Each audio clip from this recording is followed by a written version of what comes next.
What would it take for you to be convinced that there's no white genocide in South Africa? Well, I can answer that for the President. It's, for him, no, seriously. I'd rather have him answer. Yeah, I'd rather answer that. It will be, Our President will respond to you. Yeah, Thank you, Mr. President. It will take President Trump listening to the voices of South Africans, some of whom are his good friends, like those who are here. When we have talks between us on the around a quiet table, it will take President Trump to listen to them. I'm not going to be repeating what I've been saying. I would say if there was Afrikaner farmer genocide, I can bet you these three gentlemen would not be here, including my Minister of Agriculture. He would not be with me. So it'll take him, President Trump, listening to their stories, to their perspective. That is the answer to your question. But, Mr. President, I must say that we have, wait. We have thousands of stories talking about it. Sure. And we have documentaries, we have news stories. And that, is Natalie here, somebody here to turn that? I could show you a couple of things. And it has to be responded to. Yeah, sure. Let me see the articles, please, if you would. And turn the lights down. Turn the lights down and just put this on. It's right behind you. Johan. There's nothing this parliament can do. With or without you, people are going to occupy land. We require no permission from you, from the president, from no one. We don't care. We can do whatever you want to do. Who are you to tell us whether we can occupy land or not? We are going to occupy land. South Africa occupy land. That's who we are. Can withdraw my membership from this useless parliament. Yes, Honorable Member. Must never be scared to kill. A revolution demands that at some point there must be killing, because the killing is part of a revolutionary act. Shoot to kill. Yamaza. Kill the poor, the farmer. Kill the poor, the farmer. Pa! Pa!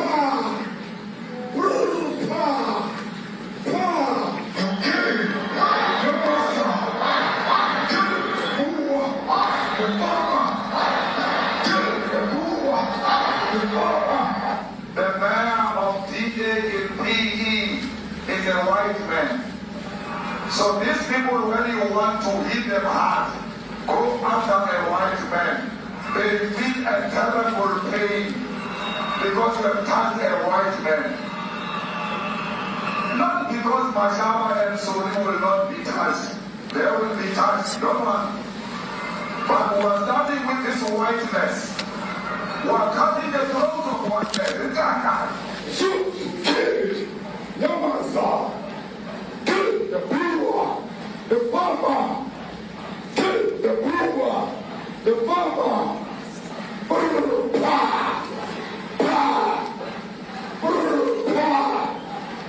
Shoot to kill, Yamaza. Kill the brewer, the farmer. Kill the brewer, the farmer.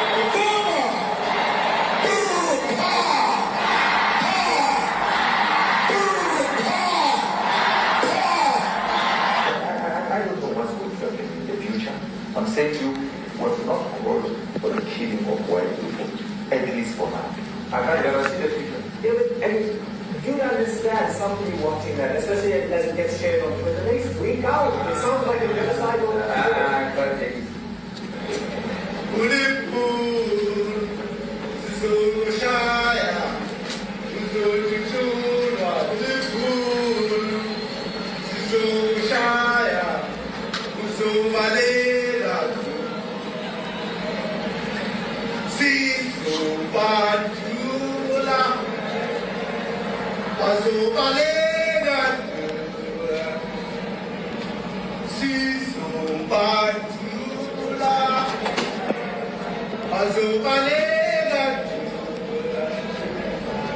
Who will expropriate land without compensation, whether they like it or not. If they object, they can seek refuge in America. Now this is very bad. These are burial sites right here. Burial sites. Over 1,000 of white farmers, and those cars are lined up to pay love on a Sunday morning. Each one of those white things you see is a cross, and there's approximately 1,000 of them. They're all white farmers, the family of white farmers. And those cars aren't driving, they're stopped there to pay respects to their family member who was killed. And it's a terrible sight. I've never seen anything like it. Both sides of the road, you have crosses.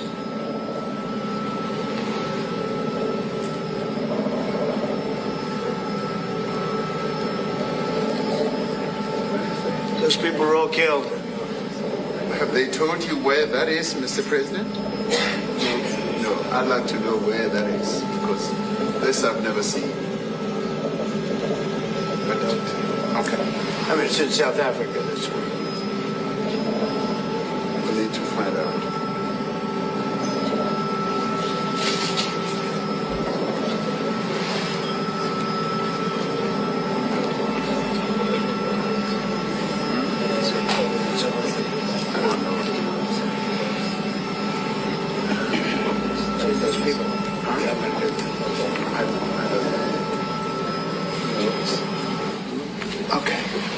Mr. President, the Pentagon announced it would be accepting a Qatari jet to be used as Air Force One. What are you talking about? What are you talking about?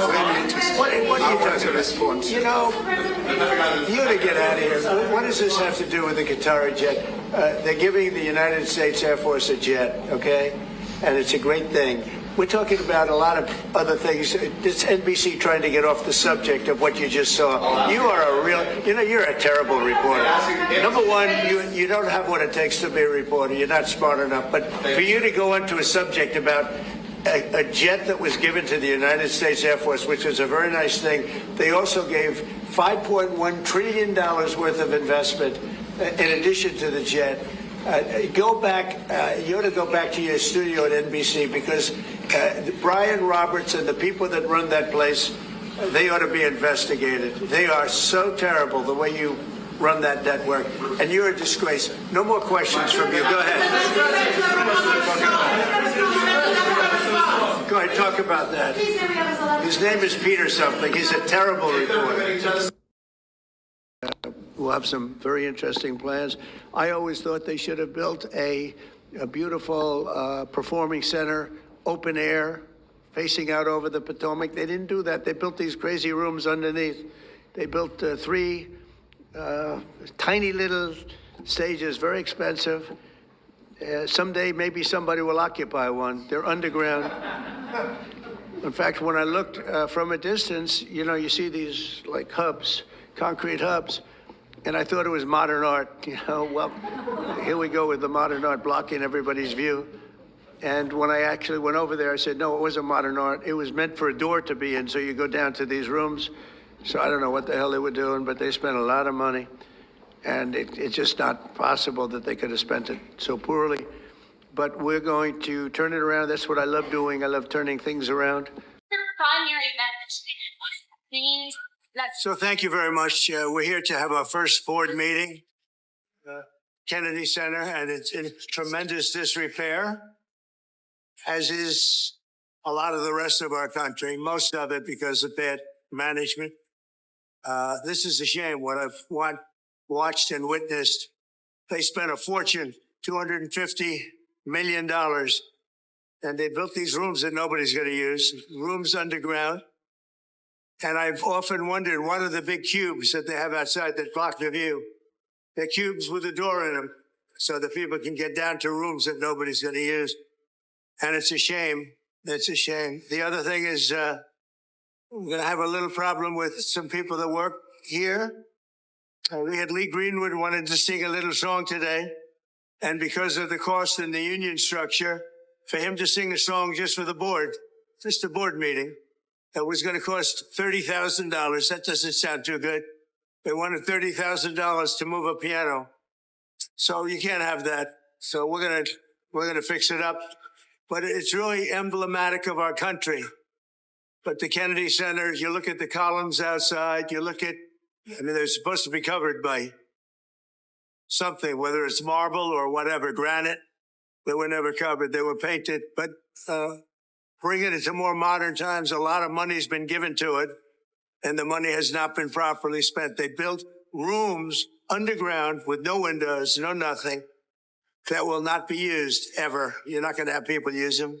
It's such a waste of money, such a terrible waste. But we'll bring it back. We'll make it great again. But it is so much like what I'm witnessing in other places. We have open borders. We have men playing in women's sports. It's all the same thing. It's all the same mentality and thinking. So I'm very disappointed when I look around. The bottom line, it has tremendous potential. And we'll work with Congress. As you know, it's a very public facility.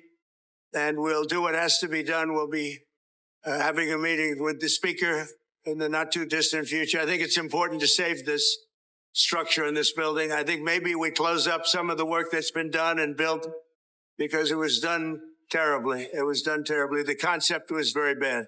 Mr. President. View into the U.S. withdrawal from Afghanistan in 2021. In this new memo, Hegseth says Pentagon spokesman Sean Parnell will be convening a special review panel to thoroughly examine previous investigations to include, but not limited to, findings of fact, sources, witnesses, and analyze the decision-making that led to one of America's darkest and deadliest international moments. This will be the fourth major review into the withdrawal from Afghanistan. And John, that just in and crossing now, and obviously of huge interest to all Americans. And likely we'll hear more about this as well when the Secretary of Defense is going to be visiting with the President in the Oval Office to announce some developments on the Golden Dome. In addition to what you just articulated there, Sandra, Pete Hegseth said this in the memo.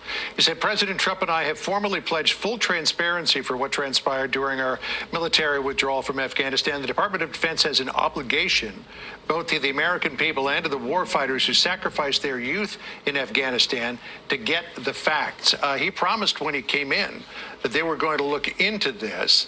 Certainly, many people were very upset at the Biden administration, not just for the fact that all of this happened under their watch, but also that no one was held accountable for what happened there.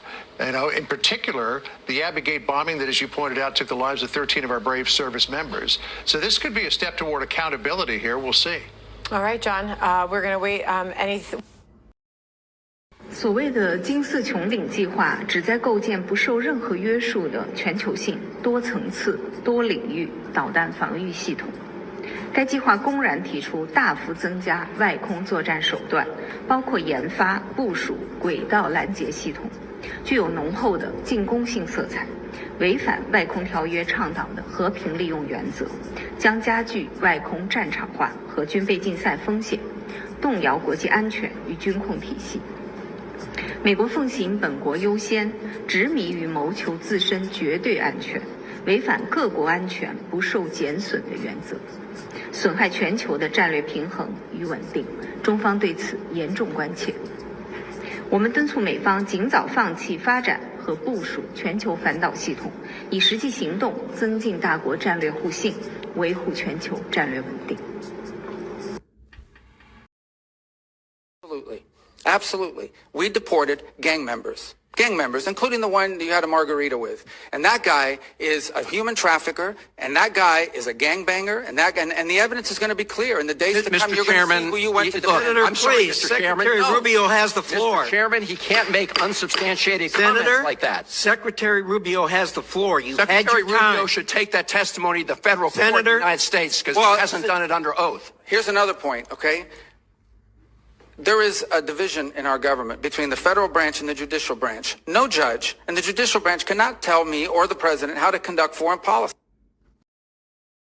Response. And additionally, another issue is Kurdistan, the regional government of Iraq.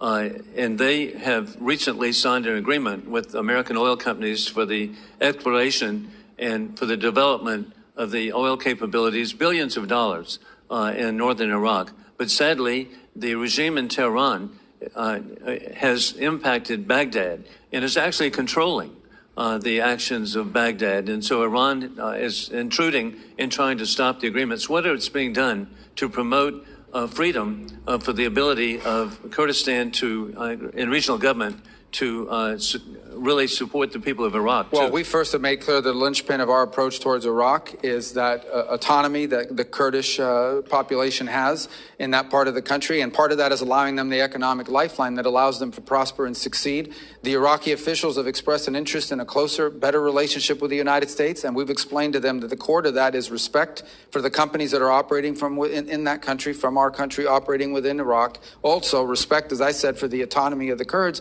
And third is the Iranian influence.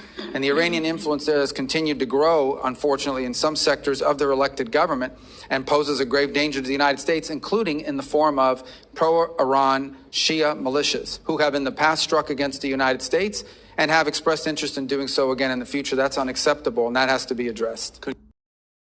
I will say this, even with the reforms we put in place and what we're suggesting is changes to our foreign aid, we still will provide more foreign aid, more humanitarian support than the next 10 countries combined, than the entire OECD, and far more than China. China doesn't do humanitarian aid. China does predatory lending. That's what Belt and Road Initiative is. That's what all of their aid. They have zero record of doing humanitarian aid in the world. And frankly, they don't know how to do it. They have no interest in doing it. What they're very good at is going into some country, making you a loan, and then holding that debt over your head. And that's what they continue doing. By the way, you have to hire a Chinese company to do it. So I don't agree with this assessment that there's no evidence whatsoever that China has either the capacity or the will to replace the U.S. in humanitarian assistance, in food deliveries, or in developmental assistance for that matter. We provide development assistance. They provide debt traps. And that's a point over and over again around the world that we've made, and we found receptive audiences to it. Now look, anytime you undertake reforms of this magnitude that needed to be made, you're going to have hiccups and you're also going to have controversy. But these reforms had to happen. At USAID, 12 cents of every dollar was reaching the recipient. That means that in order for us to get, aid to somebody, we had to spend all this other money supporting this foreign aid industrial complex. We're going to find more efficient ways to deliver aid to people directly, and it's going to be directed by our regional bureaus, and it's going to sponsor programs that make a difference, and it's going to be part of a holistic approach to our foreign policy.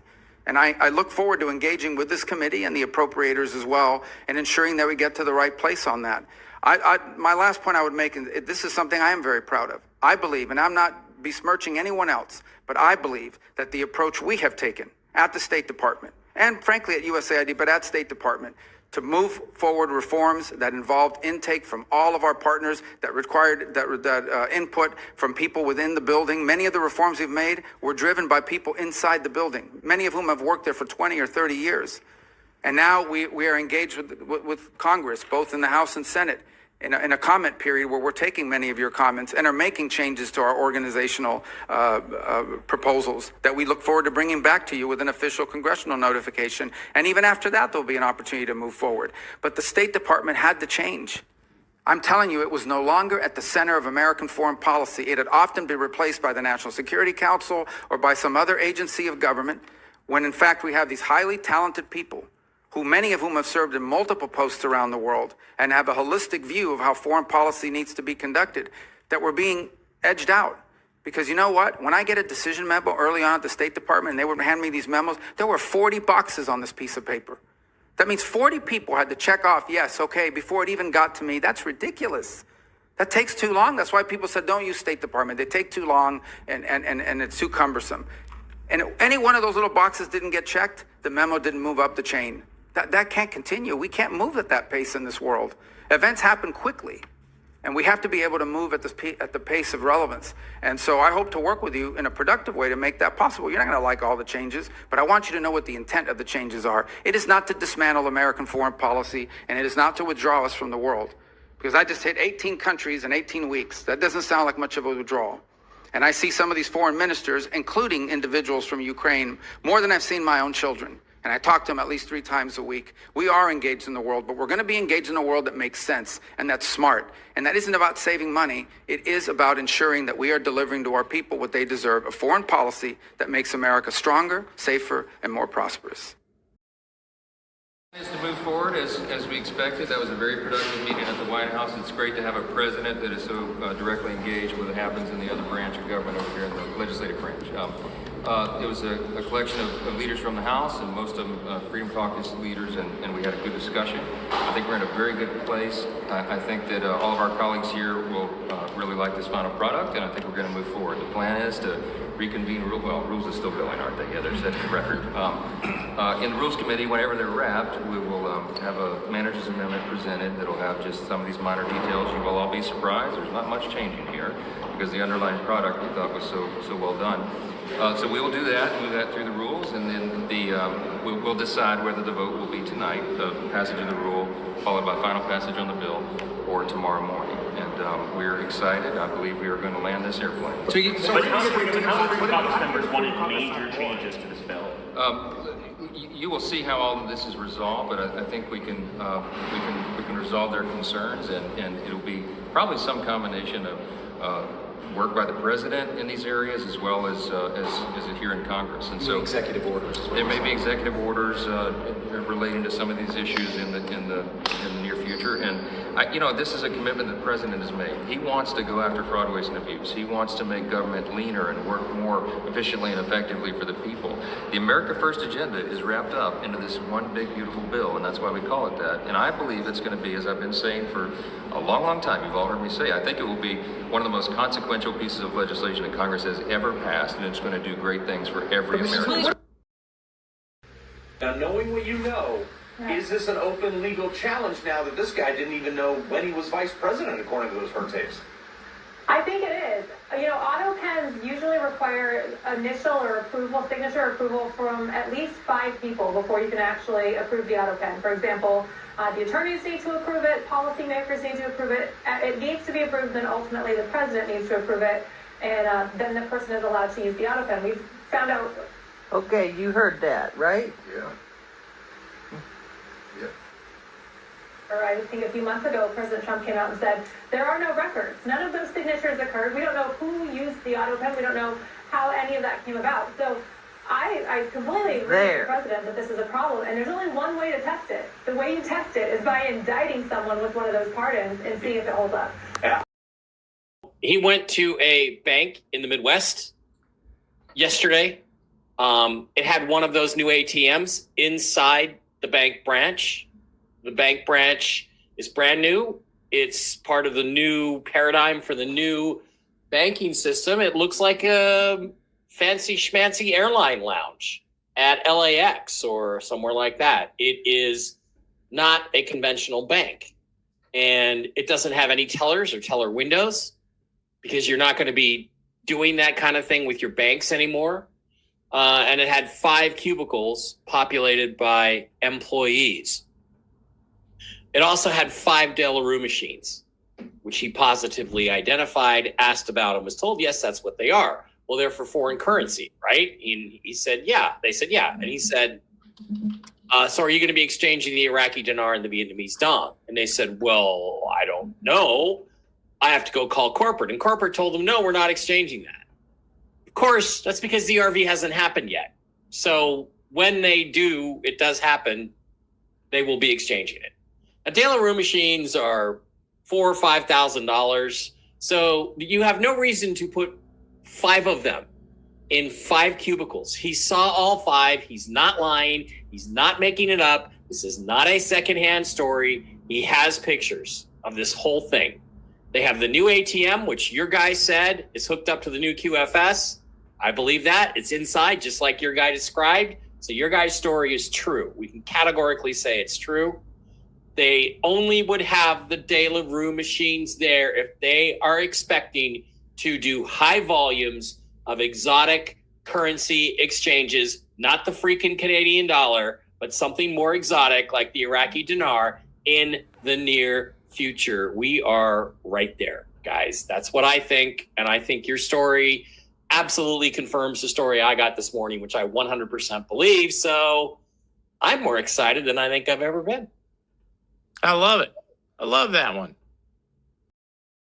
Spread awareness is happening everywhere. It's crazy how they come up with all these ways to hide the kids.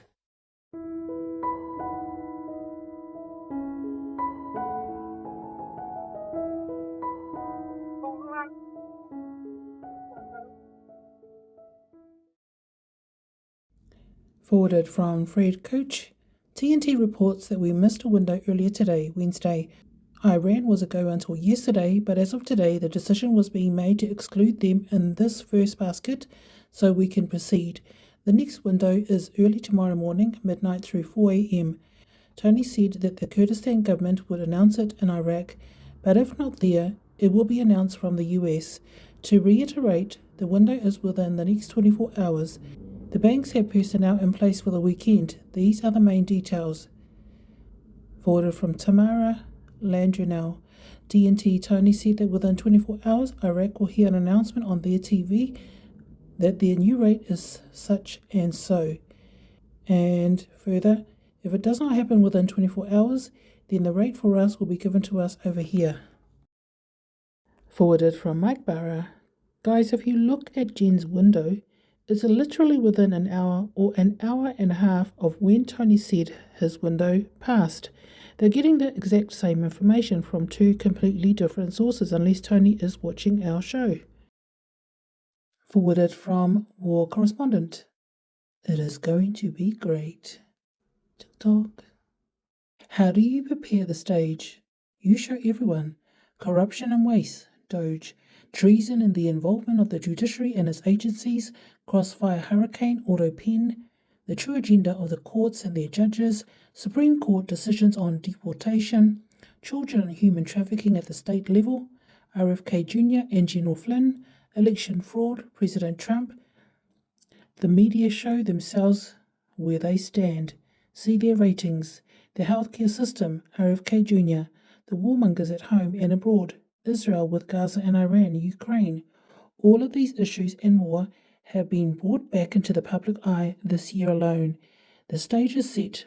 Nothing can stop what is coming. Forwarded from the General. Breaking. The FDA has ordered Pfizer and Moderna to update the warning labels on their COVID mRNA vaccines to include the risk of heart-related injuries, primarily affecting teenage boys and young men. Also, from the General, Senator Ron Johnson stated in Congress today that vaccine manufacturers intentionally design the vaccines in a way that allows the toxic spike proteins to spread throughout the body, attacking various organs. Francis Hadlocon posted on X. He was replying to Swisher 1776. The Central Bank of Iraq, CBI, isn't just adjusting monetary policy, it's already planning 2025 budgets under the general federal structure. Translation: the revaluation is no longer a what if, it's in the math. Key signal: a tender announcement for Toyota Camrys cites the CBI's 2025 planning budget. Yes, the same CBI that's supposed to be independent in its monetary policies. Receipt breakdown. The CBI's budget is part of Iraq's federal allocation. Their budget includes public tenders, signaling operational certainty for years ahead. If they're planning now with specific FX-driven purchasing power, they know what the rate will be. A truly floating currency wouldn't allow for rigid long-term planning like this. This points to a targeted revaluation path, likely already agreed upon between CBI, IMF, liaisons, and key trade partners. Forwarded from Catturd. Make no mistake about it, what they did is straight up treason. Breaking. Staffers who used Biden's Autopen have reportedly been identified, according to Rep. James Comer. The one that is central casted, you mean? Iraq's reserves are shrinking, and that's not just a number, it's a countdown. This is what the pre-reset phase actually looks like. Iraq's foreign reserves just dropped 8% in 12 months, from 107.5 billion to 99 billion. On the surface it looks like a minor dip, but zoom out, domestic debt is rising. Oil prices are sliding, and US sanctions are choking dollar access. CBI's reaction: buy gold plus 45% in reserves and tighten liquidity. That's not routine policy, it's triage. The dinar is holding at 13.10 per USD, but that peg is growing fragile. Black market spikes and auction freezes hint at deeper instability. This isn't just about Iraq, it's about a system where reserves aren't safe, currencies aren't sovereign, and trade flows are increasingly weaponized. Iraq isn't collapsing, it's repositioning with projects like the $4 billion development road aiming to bypass choke points and diversify routes. Watch who's buying gold, shifting from USD and preparing to re-anchor value. Future signal: in 5 years, Iraq's dinar will be backed, at least partially, by tangible assets, not trust, and that will redraw Middle Eastern trade lanes. Do you mean to say with the amount of gold that they have, that's not backing up their currency? And he's further added here, CBI, Iraq's reserves down 8% over 12 months, France's Hadlocon. Forwarded from Q-Tips, news by Greg Woodrow. Blackouts, communications, stay prepared. It appears it's more testing. We have to switch over. The question is when. Q-Post 60. Q-Post 60, November 2nd, 2017, 7:03 p.m. EDT. Anonymous. You can count the people who have the full picture on 2 hands. Of those less than 10 people, only 3 are non-military. Why is this relevant? Game theory. Outside of a potential operator who has been dialed in with orders specific to his/her mission, nobody else has this information. Operators never divulge. Alice in Wonderland. What I know is that the military's in control of the RV, that's the Alliance military, the MedMeds, and the new quantum financial system. The military don't talk. They're all under NDA. The military don't give dates. End of story. Champion yourself and own your journey. You're the best champion of your best interests. No one knows what you want or understands what you're going through better than yourself. Own the aspects of your healing journey that you can control.